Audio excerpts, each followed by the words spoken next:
Hagamos el intento. Listo. Bueno, perfecto.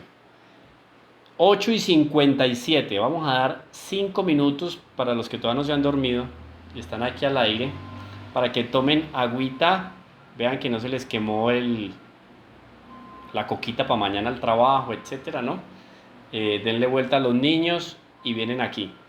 5 minuticos. 8:58. Nos vemos a las 9:04, pues. A las 9:04 nos vemos aquí. ¿Sí? Un abrazo, pues.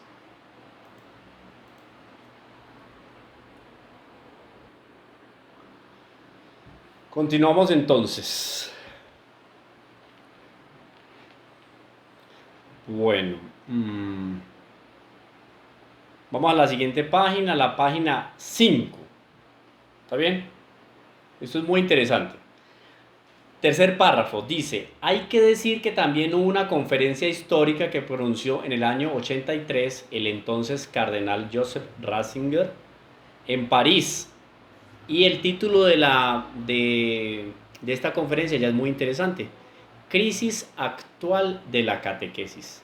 Si hay una crisis de la catequesis, hay una crisis en la evangelización, hay una crisis en la pastoral, hay una crisis en la enseñanza de la doctrina. Y él constataba que había un fracaso en la catequesis moderna. Lamentó el error de haber abandonado el catecismo anterior, el de San Pío V, promulgado después del Concilio de Trento, que les decía yo aquí, les contaba siglo XVI. Este era un catecismo que había pervivido en la iglesia 4 siglos y medio, imagínense. Bueno, estamos hablando de mediados del siglo XVI. Se había cometido el error de abandonar el catecismo de San Pío V sin que se hubiese promulgado el nuevo catecismo. Se empezó a adormecer la fe y el interés por las cosas de Dios. Eso es muy peligroso. Nadie lo había derogado formalmente, pero en la práctica se había abandonado ese catecismo entendiendo que debía hacerse un catecismo nuevo después del Concilio Vaticano II. No, tiene que haber continuidad con lo que ya existe de magisterio y de tradición, no es romper. El Concilio Vaticano II, eso lo dijo claramente Benedicto XVI, insistió mucho en eso durante su pontificado. No fue un concilio de ruptura, sino de continuidad.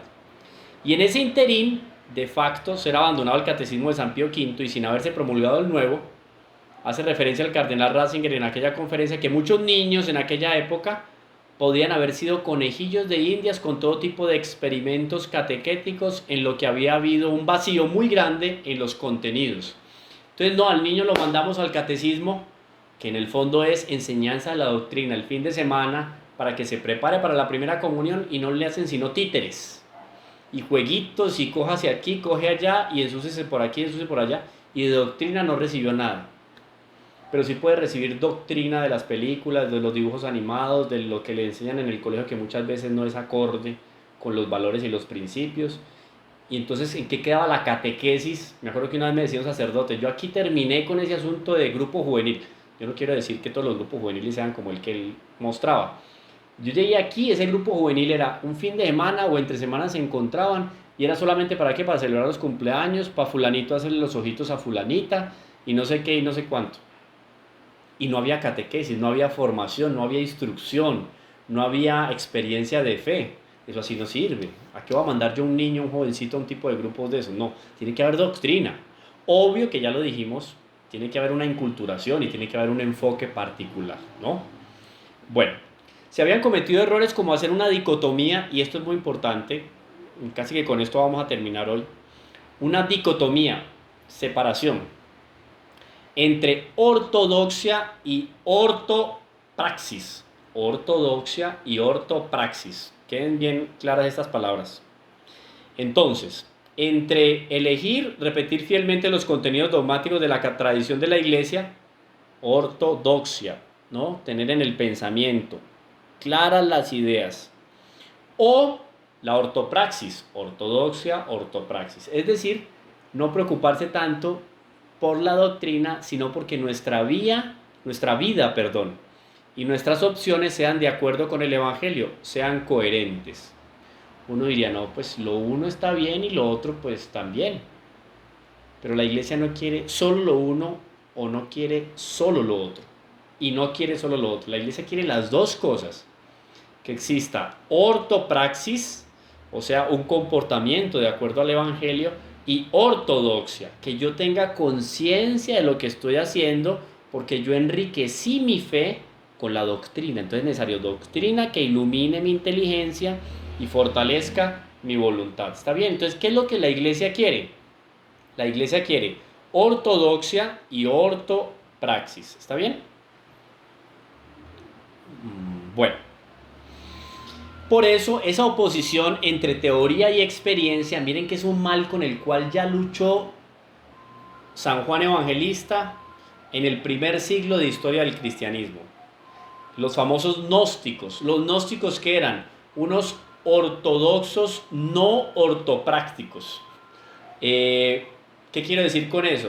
Ellos decían que la salvación del hombre estaba solamente en el conocimiento. Lo importante es conocer. Como algunos dicen, no, es que lo importante es la palabra de Dios, conocer de memoria la palabra de Dios. No, ¿quién dijo que uno se va a salvar teniendo todos los versículos y los capítulos en la cabeza? No, no, no. Entonces, esos primeros herejes de la iglesia que aparecen, los gnósticos, sobre los cuales desenfundó su espada de doctrina el evangelista San Juan. Cuando leemos el texto de San Juan, es en esa línea, es defendiendo a la iglesia naciente de ese gran mal llamado los gnósticos, que hasta hoy en día existen. Ellos separaban, entonces hacían una dicotomía entre la práctica y el conocimiento. No, las dos cosas deben de ser una sola. Según decía el cardenal en esa conferencia, la oposición entre teoría y experiencia pudo hacerle daño a la catequesis. Claro, porque no es solo doctrina, no son las dos cosas. Él decía que esta crisis se había traducido en construir una catequesis demasiado circunscrita a las experiencias subjetivas, olvidándose de transmitir los contenidos de la fe. Entonces, puras actividades lúdicas, juegos, etcétera, asunto vacío, neumático, sin nada. Tan preocupados pudimos estar en los años posconciliares en cómo decir las cosas, que pudimos olvidar el qué transmitir en los contenidos objetivos que deberían ser transmitidos. O sea, muy bien rezar el rosario en la casa, muy bien hacer prácticas piadosas, novenas, etcétera, tal, pero yo tengo que enriquecer ese tipo de acciones piadosas y hasta evangélicas, enriquecerlas con qué, con doctrina, es necesario. La catequética, decía el cardenal Ratzinger, se ha podido reducir a una técnica de expresión experiencial, debiendo tener cuidado porque lo importante es transmitir los contenidos objetivos de la fe. Y para ello se ha de servir también de la propia experiencia. Pero la experiencia, oído, no ha de sustituir objetivos, a los contenidos objetivos que hemos de transmitir, la doctrina, el evangelio, la palabra de Dios.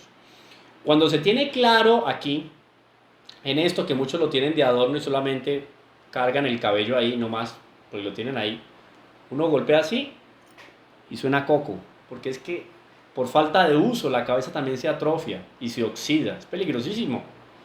Cuando se tiene claro lo que creemos, el Señor nos dará la imaginación para cómo transmitirlo. Entonces no tiene que hacer un esfuerzo monumental para construir una didáctica, no se preocupe. Nosotros creemos en el Espíritu Santo. Bueno, déjelo a Él también que haga su trabajo. Es más importante el qué. ¿En qué creo? ¿Cuál es nuestro credo? Conocer los artículos de fe. Que el cómo, o sea, más importante que el cómo hacer es el qué debo transmitir en ese hacer. Eso es muy importante. El ser y vivir como cristianos antes que todo saber sobre el cristianismo y su doctrina. Oído, eso es muy interesante. Repito, el ser y vivir como cristiano antes que el saber todo sobre el cristianismo y su doctrina. Eso es muy importante. Pues bien, este fue un juicio crítico que hizo el cardenal Ratzinger en el 83, 2 años antes de que Juan Pablo II hubiera convocado a una asamblea sinodal. ¿Quién era que me preguntaba ahora al respecto del sínodo? Bueno, me preguntaban al respecto del sínodo y concilio. ¿Cuál es la diferencia? Bueno, en griego tiene la misma raíz. Es una asamblea. Pero un concilio, ¿no?, está normalmente cabezado ¿por quién? Por el Papa. Tanto concilio como sínodo termina siendo una reunión o una asamblea. Pero el sínodo puede ser regional y en él pueden participar también sacerdotes. Porque un obispo, el arzobispo de Medellín, puede convocar a un sínodo provincial o local. Quiere decir que los sacerdotes de la arquidiócesis de Medellín se van a reunir con el obispo y van a estudiar diferentes asuntos relacionados con ¿qué? Con la doctrina, con los sacramentos en la arquidiócesis de Medellín, cómo trabajar pastoralmente, hay tal y tal problema, etcétera. Sirven ellos de consultores o de consejeros para el obispo. Sínodo. Ahora, concilio ecuménico es una reunión, una asamblea de obispos que como colegio apostólico, en la misma línea de cómo los apóstoles acompañaban a nuestro Señor, ¿cierto? Eso es una imagen, digamos, un poco semejante a eso. Estos obispos en el concilio ya le recomiendan y aconsejan al Papa sobre asuntos particulares de fe y de moral. ¿Está bien? Y en ese concilio entonces se definen asuntos muy radicales y de interés general para la Iglesia universal. El sínodo es más particular, arquidiócesis, diócesis, porque es más pequeñito, se deciden cositas así. Pero la moral y la fe nunca cambian y va a salir de ahí una explicitación novedosa. En cambio, en el concilio ecuménico sí, porque ¿quién está ahí a la cabeza y definiendo las cosas? El Papa. ¿Está bien? Eso es muy interesante tenerlo en cuenta, pero es bonito eso que sínodo y concilio están relacionados porque significan asamblea. Bueno, entonces la crisis, ¿en qué consiste propiamente la crisis? Y eso lo apunta el cardenal Ratzinger en un famoso libro que se llama Informe sobre la fe, recomendado también para que ustedes lo vean. Esa crisis existente denunciada por el cardenal Ratzinger, ¿en qué consiste? Pues quizá en el intento de explicar los misterios de la fe, pero con el riesgo de reducirlos a lo que es racionalmente aceptable por la sensibilidad del momento presente. O sea, yo no puedo deformar la doctrina de tal manera que se lo va a llegar a hacer llegar a un grupo humano donde se desdora o se debilita el contenido de la fe. No, no, no. Yo tengo que invitar a ese grupo humano a que se eleve, se enriquezca, crezca en materia de conocimientos y de experiencia de la fe. Entonces es invertido, ¿no? El asunto es inverso. No se minimiza la doctrina, sino que la doctrina hace que ese pueblo se enriquezca y abra nuevos horizontes. ¿Está bien? Quizá el error de nuestro tiempo no consiste tanto en negar los dogmas concretos, y eso hay que tener mucho cuidado. Tenemos que estar muy pendientes de eso. Hoy en día no está, claro que ya también se niegan abiertamente los dogmas, se niega la fe y se niega la tradición, pero a veces nos presentan una especie de pseudodoctrina o pseudoespiritualidad que terminan siendo nueva era, espiritismo o cualquier otra basura por ahí del mundo moderno y nos la presenta como parte de nuestra fe. Entonces, si no conozco la doctrina, me termino dejando llevar por ese tipo de falacias del mundo contemporáneo. ¿Está bien? La herejía de nuestro tiempo, incluido obviamente el relativismo, el modernismo, también señalado, apuntado y condenado por San Pío V y por otros papas posteriores, no está solo en negar dogma, sino vaciarlos de su contenido, reduciéndolos como si fueran un género literario, que niegan un contenido histórico, objetivo, y reduce esas formulaciones de la fe, dogmas, doctrinas, etcétera, como si fueran un mero símbolo. Es el retorno, es el regreso mimetizado como un camaleón de esa primera herejía que se presentó cuando la iglesia estaba saliendo del regazo de nuestro Señor Jesucristo.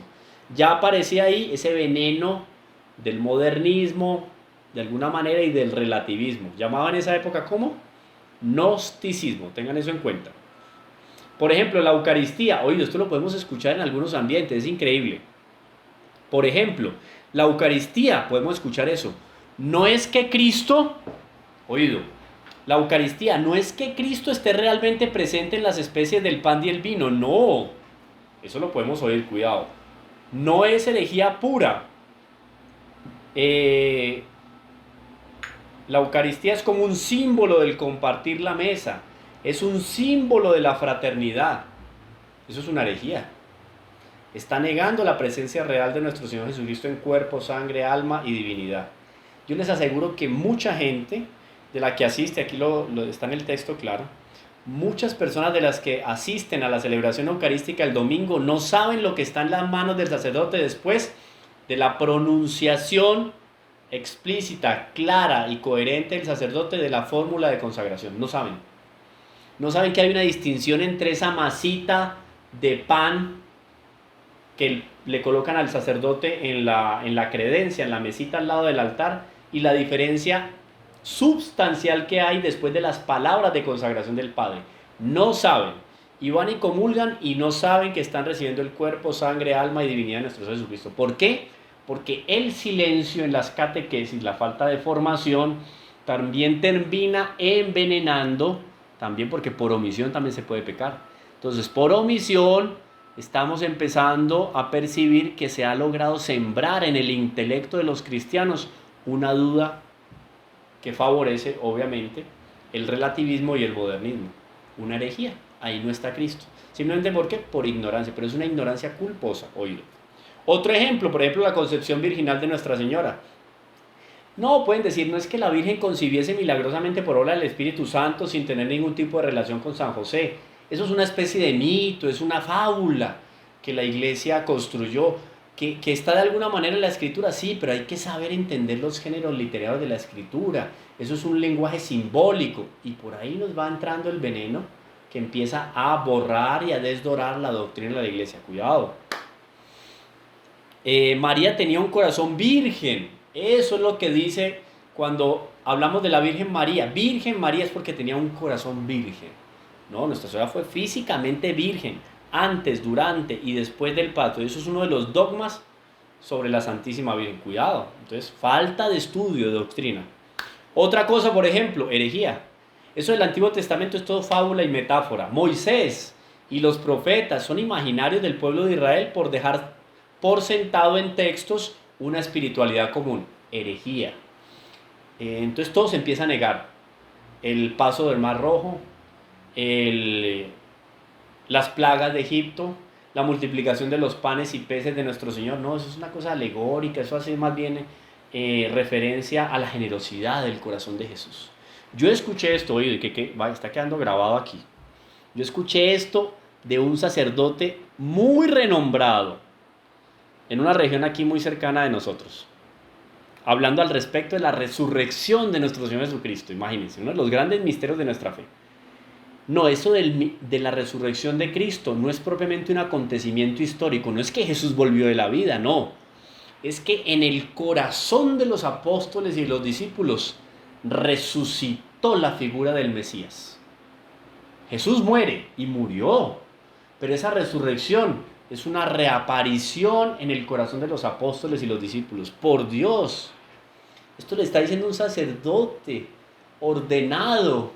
Recibió un ministerio que ni siquiera los ángeles reciben, porque no hay ningún ángel que sea sacerdote ordenado.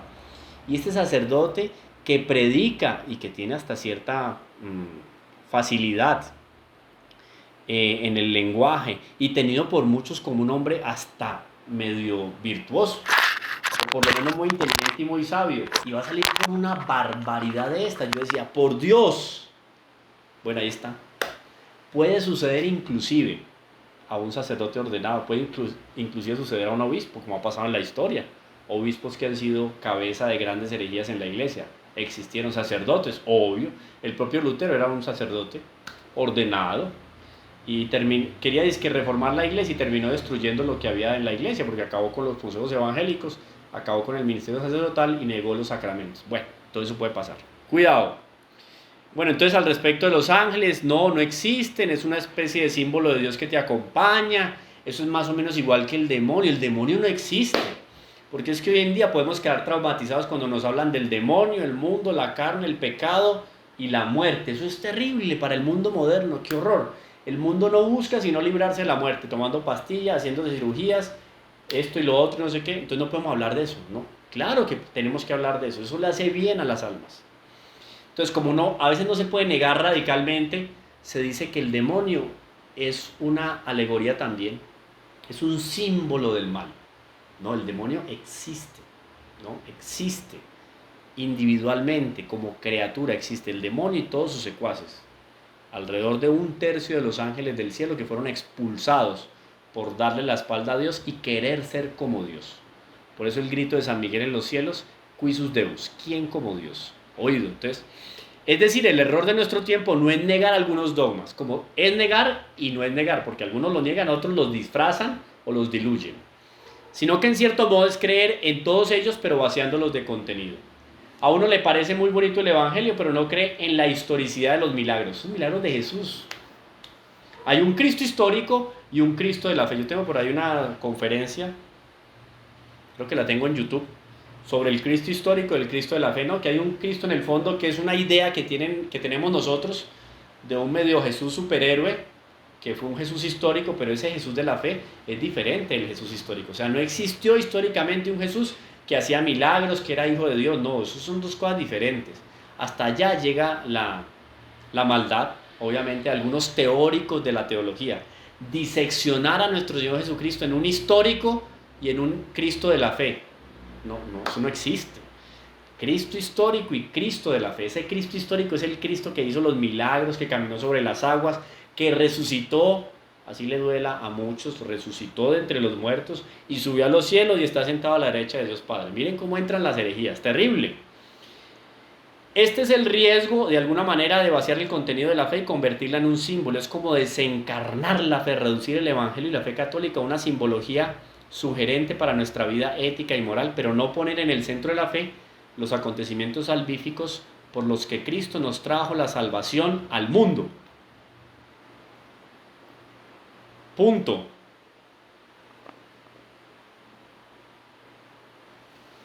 Quedamos para el viernes con el resto. Preguntas. Si alguien tiene preguntas, pueden hacerlo aquí por el interno. Solamente pongan una manito si tienen pregunta y les doy la palabra con mucho gusto para yo escucharlos a ustedes, porque yo he hablado mucho ya. A ver, ¿quién dijo yo? Estamos 32 aquí reunidos. A ver, Yesimar, tú que estás en Venezuela, Yesimar que nos acompaña de Venezuela y siempre tiene problemas con la comunicación, porque ustedes ya se imaginan en ese país cómo será difícil conseguir una conexión a internet. Yesimar, ¿alguna pregunta o está todo claro? Cuéntanos.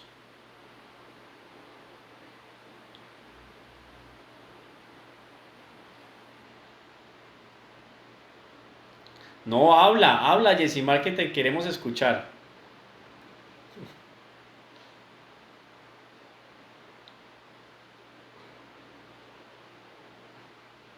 A ver, Yesimar. No, Yesimar. Ahora sí, a ver. ¿Ahora me escuchas? Sí. No, todo fino. Gracias a Dios. Todo fino. A ver, inculturízanos. Fino. ¿Cómo así fino, Yesimar? ¿Que está todo bien? Sí, todo fino, todo bien, gracias a Dios. Recuerda que tengo el manual, lo tengo aquí en mano y a la vez no te explican, entonces yo leo. Ok. Y entonces, bueno, para mí me quedó claro. Algunas cosas en algún momento me salgo es por la señal. Sí. Eso estaba explicando yo aquí, que si tienes... Sí. Algunos tienen problemas y también en este horario puede haber mucho tráfico también en las redes y eso obviamente que puede dificultar. Pero me alegra entonces que esté entendido. Gracias, Yesimar. Sí. Sí, señor. Está bien, listo. ¿Alguien más? Felipe. Pregunte, Felipe. A ver, Felipe, la pregunta al aire. No, que si las cosas eran así antes, entonces ¿cómo se hacían las catequesis para recibir un sacramento? Sí, mira, para serte muy sincero, una de las estrategias que utilizaban los misioneros era el canto. Los benedictinos, cuando llegaron a hacer apostolado en Inglaterra, con los ingleses, que también fue un pueblo que se convirtió en masa al catolicismo antes de ser anglicanos y apostatar, digamos, de alguna manera, o ser cismáticos, más bien, hacerse cismáticos a partir de Enrique VIII. Los monjes benedictinos llegaron a Inglaterra y con cantos evangelizaban a los anglos. Los anglos eran los habitantes de Inglaterra, por eso anglosajón. Y con el canto les empezaban a enseñar doctrina, porque la letra estaba relacionada con la palabra de Dios y la doctrina. Era la manera de hacer catequesis, con pinturas, con cantos, por ejemplo, con guitarra, inclusive inculturizándose en el pueblo, empezaban a hacer apostolado. Lo que nosotros conocemos hoy de lenguajes o de dialectos nativos aquí en América es porque los primeros evangelizadores, como estrategia para hacer apostolado, ¿qué hacían? Llegaban al pueblo y aprendían el dialecto o la lengua de esos pueblos. Y los primeros diccionarios que nosotros tenemos, entonces quechua, etcétera, y muchos otros dialectos y lenguas, fueron los misioneros que hicieron esas primeras traducciones, o por lo menos que definieron a partir de caracteres los dialectos de los pueblos. Porque los pueblos aborígenes, por ejemplo, aquí en América, no tenían lenguaje escrito, no existía la escritura. La escritura vino a partir de ¿qué? De la evangelización que hicieron los monjes. Entonces los monjes, sean franciscanos, dominicos, jesuitas, ¿qué hicieron? Para inculturizarse, se ganaban a los indígenas. Entonces, cogían la lengua, cogían su tradición, la dejaban por escrito y formalizaban de esa manera la formación de las nuevas generaciones que iban llegando.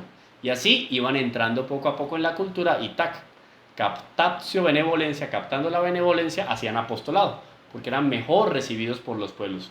Los pueblos nativos se daban cuenta que no venían a destruir, sino a enriquecerlos con sus aportes. Y eso en diferentes lugares. Entonces, por ejemplo, en Europa, vamos a preparar a los niños para la primera comunión en el año 1250. Pues si en el monasterio tenían pergaminos, obviamente con los pergaminos le enseñaban a leer a los niños, las escuelas nacen así, las universidades nacen así, o si no, me los llevo a la catedral y el sacerdote, normalmente eran sacerdotes, no tanto los laicos, sino sacerdotes y religiosos, con las imágenes, las esculturas, las tallas, empezaban a hablar del Antiguo Testamento, del Nuevo Testamento, del plan de salvación, de la Virgen María, aparecían los cuentos, etcétera, y eso hacía catequesis. Eso fue madurando entonces. Cuando ya aparece la imprenta, pues mucho más fácil hacer libros y empezar a promover la doctrina de la iglesia. ¿Está bien? Bueno, Sofía. ¿Vas? ¿O quién habla ahí? ¿Quién está en el usuario de Sofía? Habla duro y te escuchamos. Listo. Buenas noches. Habla un poquito más duro. Sí, señor. Bueno, hablando del término de catequesis, ya pasándolo como a la época actual, digamos que la catequesis está como en decadencia, ¿cierto? Sí. Digamos de pronto la catequesis partiendo desde la propia familia, que es la primera escuela formadora de la educación en la fe. Digamos que ahí hay una decadencia, ¿cierto? Sí. La otra parte es la catequesis ya desde la propia iglesia, que es la responsable directa de educar a nuestros niños y jóvenes. Entonces, contrastando esto con tantas ideologías, yo soy educadora, entonces vivo en el diario de todo lo que nosotros podemos evidenciar. Una parte por el núcleo familiar, que hay decadencia del núcleo familiar, y la otra parte por lo que les contaba acerca de las diferentes ideologías y que tanto niños como jóvenes se ven expuestos a todo lo que les toca asumir sin que realmente tengan una educación en la fe. Entonces mi pregunta es, bueno, digamos que la responsable directa de esa catequesis es la iglesia, ¿verdad? Entonces yo me ponía como a mirar, bueno, pues la iglesia realmente ha tenido como un punto débil en que se ha dejado como llevar un poco y dejar coger ventaja de todas estas ideologías y ha perdido la fuerza. Entonces es como, pienso yo, el momento de educar, porque si no educamos a nuestros niños y jóvenes, lo vemos con tantas ideologías y tantas cosas que es muy difícil poderlos lograr en esa formación cristiana. Entonces, pienso que es directamente la responsabilidad de la iglesia y que es un momento para poder tomarlos. Sí. Sí, Viviana, ¿cierto? Viviana. Señor. Viviana, mire, yo comparto contigo y obvio que todos aquí en el curso les comparto una imagen que de alguna manera termina siendo una metáfora al respecto de lo que puede estar pasando en la iglesia o lo que ha venido pasando en la iglesia. Ha quedado aquí claro, y yo he hecho mucho énfasis en eso, que nosotros hablamos conocemos a la iglesia a partir de una definición muy bonita que se ha venido desarrollando en la historia, y es que la iglesia es nuestra madre. Madre y maestra lo define muy claramente Pablo VI en sus documentos. La iglesia es madre y maestra. Si tú has convivido con tu madre, has compartido con tu mamá, y llega un momento en que tu mamá sufre de alguna enfermedad y tú tienes que asistirla, tienes que llevarle de pronto el alimento a la habitación, tienes que ayudarle a cambiar unos vendajes, tienes que ayudarle a dar una medicina o a inyectar una medicina, etcétera. Tú lo vas a hacer con muchísimo cariño. Tú no vas a dejar de amar a tu mamá porque tu mamá está pasando por un momento difícil. No, antes por el contrario, yo la voy a apoyar, la voy a ayudar y voy a hacer todo lo posible para que ella logre recobrar la salud. En la misma perspectiva debemos colocarnos nosotros con respecto a la iglesia. Yo no voy a decir que la iglesia hoy por hoy está enferma, pero la iglesia está siendo muy atacada. Y la iglesia, siendo la esposa mística de Cristo, la iglesia no en cuanto a institución, sino en cuanto a quienes integran la iglesia, tienen debilidades. Son hombres y mujeres, ¿cierto? Nosotros mismos hacemos parte de la iglesia y tenemos debilidades, cometemos pecados y a partir de eso se debilitan muchas acciones que la iglesia hace. Y eso sucedió.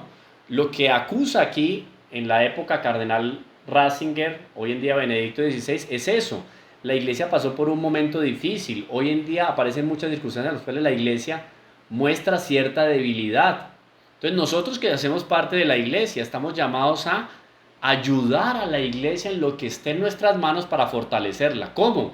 Con estas acciones. Por ejemplo, si yo hago parte de la catequesis en la iglesia, pues hombre, yo conociendo más profundamente lo que es la iglesia, esto que hemos estado hablando de las estrategias para catequizar e inculturizar, etcétera, pues yo voy a dar mi aporte. Ahora, yo no le voy a bajar todo el trabajo a la iglesia. Yo como padre de familia, en mi familia, a mis hijos los voy a formar con una catequesis fortalecida. Les voy a enseñar a formarse criterios también en todo lo que tiene que ver con la fe. Entonces, yo veo que mi madre está pasando por una necesidad. Mi obligación como hijo, y cada uno de nosotros es un hijo predilecto de esa iglesia que es madre y maestra. Entonces, yo como hijo predilecto tengo que atender a mi mamá en esas necesidades. Y ahí la importancia de nosotros los laicos, hoy por hoy, en el apostolado de la iglesia. Por eso es que San Juan Pablo II le dio tanto impulso a los laicos. No es para que el laico se tome el poder de querer o el deseo de querer ser como un sacerdote. No, cada uno en su lugar. El dedito haciendo el trabajo de dedo y la oreja haciendo el trabajo de la oreja y no de ojo, porque así no funcionan las cosas. Entonces, en esa perspectiva nos tenemos que colocar cuál es mi responsabilidad dentro de la iglesia, como cuerpo místico de Cristo, para poder llevar adelante la palabra de Dios y una auténtica catequesis. Y podemos hacerlo. Podemos compartir de una manera muy cordial con el sacerdote y darle nuestra opinión al respecto. Padre, pero tan curioso, mire que la doctrina dice esto, o por qué no hacemos esto y esto otro, ¿me entiende? Entonces son varias, digamos, estrategias que también el Espíritu Santo nos puede ir iluminando para apoyar la iglesia en los momentos difíciles que está pasando. ¿Está bien? Muchas gracias por ese aporte. Bueno, ¿alguien más? Tenemos oportunidad para otra pregunta. Me pregunta Nelly, aquí preguntan, buenas noches, quisiera saber qué significa la palabra cismático, ya que la había escuchado en una parte de la novena a la Virgen del Carmelo. Sí, cuando hicimos la novena al Carmelo, Nuestra Señora hablaba de los cismáticos y herejes. El hereje es aquel que niega algo de la doctrina. El cismático niega la autoridad. Y hasta hoy en día, por ejemplo, hay cierta discusión hasta qué punto los anglicanos, que en un principio son cismáticos, terminaron porque negaron la autoridad del Papa. Y el rey Enrique VIII dijo, no, ahora la autoridad en Inglaterra no es el Papa, sino que soy yo como rey. Eso significa que se separó de la autoridad de la Iglesia, del Papa. Por lo tanto es cismático. Pero en materia de doctrina se mantuvieron bien, conservaron la doctrina.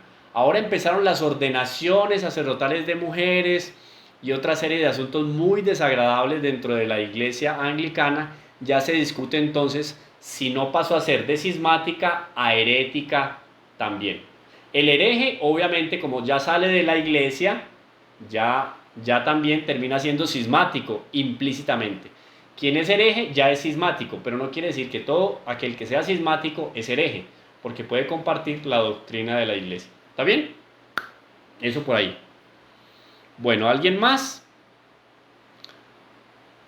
La iglesia doméstica es la familia, es verdad, y por eso entonces la obligación que teníamos nosotros dentro de la iglesia doméstica, dar también los primeros pasitos para nuestros hijos con respecto a la fe. No podemos dejarle toda la catequesis de primera comunión, de confirmación, que se la terminan dando en el colegio, vaya usted a ver, ojalá se la den bien, muchas veces no se le da bien. Yo como padre tengo también que auditar ese tipo de trabajo apostólico y de catequesis, porque el primer responsable es el papá y la mamá, o el hermano mayor que está en la casa, etc. Bueno, yo creo que quedamos muy bien de tiempo, nos queda un tricito del texto para que lo terminemos en nuestra clase del viernes. Va a ser normalmente a las 8. A las 6 de la tarde vamos a tener la entrevista con la madre, la hermana Eliana María de la Trinidad, monja religiosa de las Carmelitas Descalzas de la Ceja. Están todos invitados entonces. Terminamos nuestra clase. Vamos a hacer una oración a la Santísima Virgen y nos encomendamos a ella para que nos ilumine. ¿Está bien?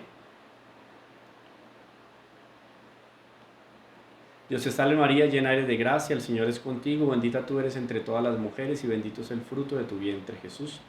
Santa María, Madre de Dios, ruega por nosotros los pecadores, ahora y en la hora de nuestra muerte. Amén. Sagrado Corazón de Jesús, en vos confío, Inmaculado Corazón de María, sed la salvación del alma mía. En el nombre del Padre, del Hijo, del Espíritu Santo. Amén.